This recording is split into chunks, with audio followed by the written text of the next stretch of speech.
বিএনপির ৪৭তম প্রতিষ্ঠা বার্ষিকী উপলক্ষে সৌদি আরবের রাজধানী রিয়াদে দোয়া ও আলোচনা সভা অনুষ্ঠিত হয়েছে। প্রবাসী লক্ষ্মীপুর জেলা বিএনপির উদ্যোগে এই আলোচনা সভা অনুষ্ঠিত হয়।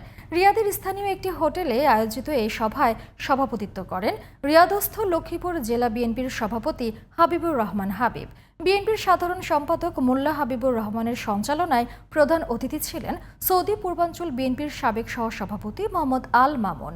ভিডিও কনফারেন্সের মাধ্যমে বক্তব্য রাখেন ভিপি হারুনুর রশিদ হারুন, ভিপি রেজাল করিম লিটন, আলহাজ আবু সাইদ, আলমগীর হোসেন, আবুল খায়ের, মোহাম্মদ কামাল ও সম্রাট শাহজাহান।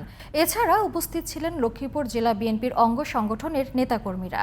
অনুষ্ঠান শেষে বিএনপি চেয়ারপারসন বেগম খালেদা জিয়ার সুস্থতা কামনায় বিশেষ দোয়া ও মোনাজাত করা হয়।